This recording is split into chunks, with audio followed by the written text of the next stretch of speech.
तो फाइनली रात 8 बजे कक्षा 9 में द्वितीय परीक्षा वर्ष 2025-26 विषय हिंदी का असली वाला पेपर लेकर आ चुके हैं। तो बच्चों इसके पहले आपका विज्ञान का पेपर हुआ था, जैसा हमने डाला था पूरा का पूरा सेम टू सेम उसी प्रकार से आपके एग्जाम में आया था। तो बच्चों आपको बिल्कुल भी टेंशन नहीं लेना है।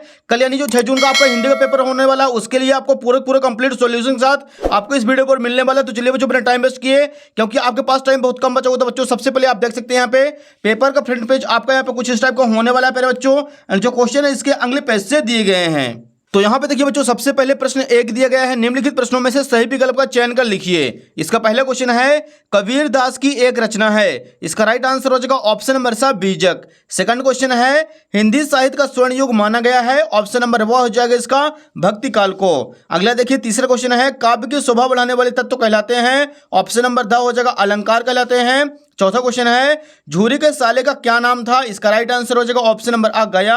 पांचवा प्रश्न है संधि के प्रकार हैं। ऑप्शन नंबर ब हो जाएगा 3 प्रकार होते हैं। और छठवां क्वेश्चन है इस जल प्रलय में पाठ की विधा है। ऑप्शन नंबर ब हो जाएगा इसका रिपोर्ट ताज। तो बच्चों जो क्वेश्चन नंबर पहला अपना पूरा यहाँ पे कंप्लीट हो चुका है, इसका आप लोग फटाफट स्क्रीनशॉट ले लीजिए। क्वेश्चन नंबर सेकंड के लिए मूव करते हैं अगले पेज पर। तो यहाँ पे देखिए बच्चों दूसरा क्वेश्चन है निम्नलिखित रिक्त स्थान में सही शब्द का चयन कर लिखिए। पहला क्वेश्चन है मखमली टमाटर हुए डेड डैश, तो इसका आंसर हो जाएगा लाल। दूसरा क्वेश्चन है रस के 10 प्रकार होते हैं। तीसरा प्रश्न है महाकाव्य में जीवन का संपूर्ण चित्रण होता है। चौथा क्वेश्चन फोटो में प्रेमचंद के साथ उनकी पत्नी भी हैं। पांचवा प्रश्न है सदाचार का विलोम दुराचार होता है। छठवां क्वेश्चन है मेरे नाना पक्के साहेब माने जाते हैं। तो बच्चों जो क्वेश्चन नंबर दूसरा था रिक्त स्थानों की पूर्ति कीजिए, वो भी कंप्लीट हो चुका है। इसका भी आप लोग फटाफट स्क्रीनशॉट ले लीजिए। अगला क्वेश्चन देखिए बच्चों इसी के नीचे दिया गया है प्रश्न 3 निम्नलिखित जोड़ियों को सही मिलान कर लिखिए। एक साइड है स्तंभ आ, दूसरी साइड है स्तंभ बा। पहला नंबर देखिए माखनलाल चतुर्वेदी, इसका राइट आंसर हो जाएगा एक भारतीय आत्मा। दूसरा है रस के अंग, इसका आंसर हो जाएगा 4 होते हैं। तीसरा है ल्यासा की ओर, इसका करेक्ट आंसर हो जाएगा राहुल शंकरत्तयन। चौथा है महादेवी वर्मा, इसका राइट आंसर हो जाएगा नीरजा निहार रश्मि। पांचवा है रात का तत्सम रात्रि। छठवां है रीढ़ की हड्डी, इसका राइट आंसर हो जाएगा श्री जगदीश चंद्र माथुर। तो बच्चों जो क्वेश्चन नंबर तीसरा है वो भी कंप्लीट हो चुका है। इसका भी आप लोग फटाफट स्क्रीनशॉट ले लीजिए। अगला प्रश्न देखिए बच्चों चौथा नंबर यहाँ पे निम्नलिखित प्रश्नों को उत्तर एक शब्द या फिर एक वाक्य में लिखिए। पहला क्वेश्चन है मानसरोवर से कवि का क्या आशय है। तो इसका आंसर हो जाएगा मन रूपी पवित्र सरोवर जिसमें मनुष्य को स्वच्छ विचार रूपी जल भरा है, मानसरोवर कहलाता है। दूसरा क्वेश्चन है कविता के शाब्दिक अनुशासन का नाम क्या है। इसका आंसर हो जाएगा छंद। तीसरा क्वेश्चन साहित्यिक पुरखे किसे कहा गया है। इसका राइट आंसर हो जाएगा मुंशी प्रेमचंद्र को। चौथा क्वेश्चन बल शब्द में वान प्रत्यय लगाने से कौन सा शब्द बनेगा। तो इसका राइट आंसर हो जाएगा बलवान। अगला देखिए पांचवा प्रश्न है लोक में प्रचलित उक्ति क्या कहलाती है, लोकोक्ति।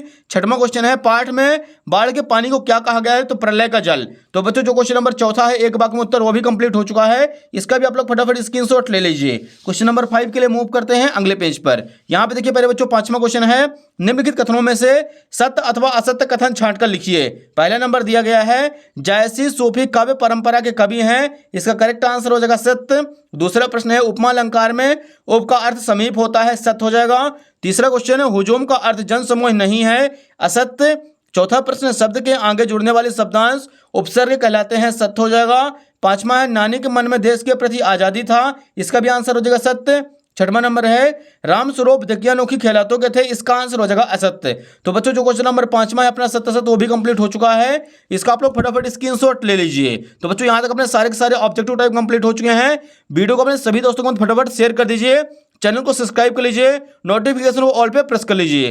अगला क्वेश्चन देखिए बच्चों यहाँ पे छठवां नंबर दिया गया है पद्य साहित्य के इतिहास को कितने कालों में बांटा गया है, नाम लिखिए। तो यहाँ पे लिखेंगे उत्तर क्रमांक 6 हिंदी पद्य साहित्य के इतिहास को 4 कालों में बांटा गया है।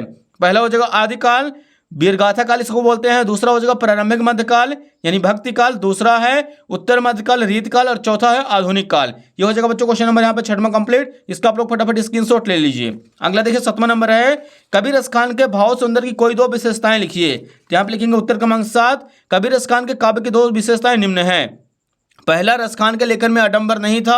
दूसरा हो जाएगा रसखान की भाषा सरल सुबोध व आसानी से समझने वाली थी। ये हो जाएगा बच्चों यहाँ पे क्वेश्चन नंबर 7वां कंप्लीट। इसका भी आप लोग फटाफट स्क्रीनशॉट ले लीजिए। अगला देखिए पहले बच्चों 8वां नंबर क्वेश्चन दिया गया है कवित्री को घर जाने की चाह से क्या तात्पर्य है। यहाँ पे लिखेंगे उत्तर क्रमांक 8 कवित्री का घर जाने की चाह से तात्पर्य प्रभु से मिलाप, इस भाव सागर से मुक्त होकर अपने प्रभु की शरण में जाना है। कवित्री परमात्मा की शरण को ही अपना वास्तविक घर मानती है। वे कहती है कि उनकी सारी उम्र बीत गई, उन्होंने प्रभु से मिलने का कोई प्रयास नहीं किया, उम्र बढ़ती जा रही है, वो मृत्यु नजदीक आ रही है। ये हो जाएगा बच्चों क्वेश्चन नंबर 8वां कंप्लीट। इसका आप लोग फटाफट स्क्रीनशॉट ले लीजिए। अगला क्वेश्चन देखिए पहले बच्चों, क्वेश्चन नंबर 9 है, माखनलाल चतुर्वेदी को कोयल से ईर्ष्या क्यों हो रही है? यहाँ पे लिखेंगे उत्तर क्रमांक 9, माखनलाल चतुर्वेदी को कोयल से ईर्ष्या का मुख्य कारण उसकी स्वतंत्रता से है। कवि को अंग्रेजों द्वारा काल कोठरी में बंद कर दिया जाता है, जबकि कोयल स्वतंत्रता से आकाश में उड़ रही है, जिसे देखकर कवि को कोयल से ईर्ष्या हो रही है। यह हो जाएगा बच्चों क्वेश्चन नंबर अपना 9 कंप्लीट। इसका भी आप लोग फटाफट स्क्रीनशॉट ले लीजिए। अगला देखिए क्वेश्चन नंबर 10 है, काव्य किसे कहते हैं, उसके भेदों के नाम लिखिए। यहाँ पे लिखेंगे उत्तर क्रमांक 10, काव्य आचार्य विश्वनाथ के अनुसार रसात्मक वाक्यम काव्यम अर्थात रसयुक्त वाक्य काव्य है। काव्य के 2 भेद होते हैं, दृश्य काव्य, श्रव्य काव्य। हो जाएगा क्वेश्चन नंबर 10 कंप्लीट। अगला देखिए क्वेश्चन नंबर 11 दिया गया है, रस के प्रकार एवं उनके स्थायी भाव लिखिए, अथवा छंद किसे कहते हैं, छंद के प्रकारों के नाम लिखिए। यहाँ पे लिखेंगे उत्तर क्रमांक 11, छंद जिस रचना में अक्षरों एवं मात्राओं की संख्या निश्चित हो तथा यति गति लय एवं तुक आदि का ख्याल रखा जाए उसे छंद कहा जाता है। छंद के 2 प्रकार होते हैं, वर्णिक छंद, मात्रिक छंद। ये हो जाएगा बच्चों क्वेश्चन नंबर 11 का अथवा कंप्लीट। क्वेश्चन नंबर 12 के लिए मूव करते हैं अगले पेज पर। यहाँ पे देखिए पहले बच्चों क्वेश्चन नंबर 12 है, गद्य की प्रमुख विधाओं के नाम लिखिए। यहाँ पे लिखेंगे उत्तर क्रमांक 12, गद्य की प्रमुख विधाएं निम्न है, निबंध, कहानी, उपन्यास, नाटक, आलोचना, रेखाचित्र, संस्मरण, जीवनी, आत्मकथा, यात्रा, वृत्तांत, संस्मरण आदि। ये हो जाएगा बच्चों क्वेश्चन नंबर 12 कंप्लीट। अगला देखिए प्रश्न 13 है, प्रेमचंद के साहित्य की कोई 2 विशेषताएं लिखिए। यहाँ पे लिखेंगे पहली विशेषता, प्रेमचंद की रचनाओं में जनसाधारण की भावनाओं, परिस्थितियों और समस्याओं का मानविक चित्रण है। दूसरा हो जाएगा प्रेमचंद की रचनाओं में सरल भाषा का प्रयोग किया गया है। ये हो जाएगा बच्चों क्वेश्चन नंबर 13 कंप्लीट। इसका आप लोग फटाफट स्क्रीनशॉट ले लीजिए। अगला देखिए बच्चों क्वेश्चन नंबर 14 है, कांजी हाउस में कैद पशुओं की हाजिरी क्यों ली जाती थी? यहाँ पे लिखेंगे उत्तर क्रमांक 14, कांजी हाउस में कैद सभी पशु कैदी ही थे, वहां की दीवारें भी कच्ची ही थी। यह देखने के लिए कि कैद पशुओं में से कोई भाग तो नहीं गया, इसकी जानकारी के लिए उसकी हाजिरी ली जाती थी। ये हो जाएगा बच्चों यहाँ पे क्वेश्चन नंबर 14 कंप्लीट। इसका आप लोग फटाफट स्क्रीनशॉट ले लीजिए। अगला प्रश्न देखिए बच्चों, प्रश्न 15 है, महादेवी वर्मा उर्दू फारसी भाषा क्यों नहीं सीख पाई? तो यहाँ पे लिखेंगे उत्तर क्रमांक 15, महादेवी वर्मा उर्दू फारसी भाषा नहीं सीख पाई क्योंकि उन्हें इन भाषाओं में रुचि नहीं थी। इसके अलावा उनके घर में उर्दू फारसी भाषा का कोई माहौल नहीं था। ये हो जाएगा बच्चों क्वेश्चन नंबर 15 कंप्लीट। इसका आप लोग फटाफट स्क्रीनशॉट ले लीजिए। नेक्स्ट देखिए 16 नंबर है, समास के प्रकार बताते हुए इनके नाम लिखिए। तो आप लिखेंगे उत्तर क्रमांक 16, समास के 6 प्रकार होते हैं, तत्पुरुष समास, कर्मधारय समास, द्विगु समास, द्वंद्व समास, बहुब्रीहि समास, अव्ययी भाव समास। ये हो जाएगा क्वेश्चन नंबर यहाँ पे 16 कंप्लीट। अगला देखिए 17 नंबर है, गोलंबर के पास जनसंपर्क की गाड़ी क्या ऐलान कर रही थी? यहाँ पे लिखेंगे उत्तर क्रमांक 17, गोलंबर के पास जनसंपर्क की गाड़ी बाढ़ के पानी के विषय में घोषणा कर रही थी। जनसंपर्क विभाग की घोषणा के अनुसार बाढ़ का पानी रात के 12 बजे तक लोहानीपुर, कंकड़बाग और राजेंद्र नगर में घुस जाएगा। यह घोषणा ऐलान कर रही थी। यह हो जाएगा यहाँ पे क्वेश्चन नंबर 17 कंप्लीट। अगला देखिए पहले बच्चों क्वेश्चन नंबर 18 है, निम्नलिखित काव्यांश का संदर्भ प्रसंग सहित भावार्थ लिखिए। तो यहाँ पे आप लोग देख सकते हैं संदर्भ प्रसंग व्याख्या लिखनी है। तो यहाँ पे लिखेंगे उत्तर क्रमांक 18, संकेत ऊंचे कुल का डैश करके निंदा सोई।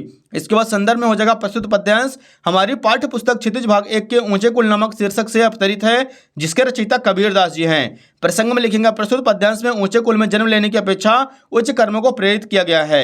इसके बाद व्याख्या आप लोग देख लीजिए यहाँ पे, और लास्ट में लिखेंगे विशेष, इनकी भाषा सरल एवं सुबोध है, इनके पदों में दोहा छंद का प्रयोग किया गया है। ये हो जाएगा यहाँ पे क्वेश्चन नंबर 18 पूरा कंप्लीट। क्वेश्चन नंबर 19 के लिए मूव करते हैं अगले पेज पर। वीडियो को फटाफट अपने सभी दोस्तों के साथ शेयर करते चलिए। अगला देखिए 19 नंबर है, निम्नलिखित गद्यांश की संदर्भ प्रसंग सहित व्याख्या लिखनी है। तो बच्चों यहाँ पे गद्यांश की संदर्भ प्रसंग व्याख्या लिखनी है। सबसे पहले हेडिंग डालेंगे संकेत, दोनों बैलों का डैश करके आंखें ना उठाई।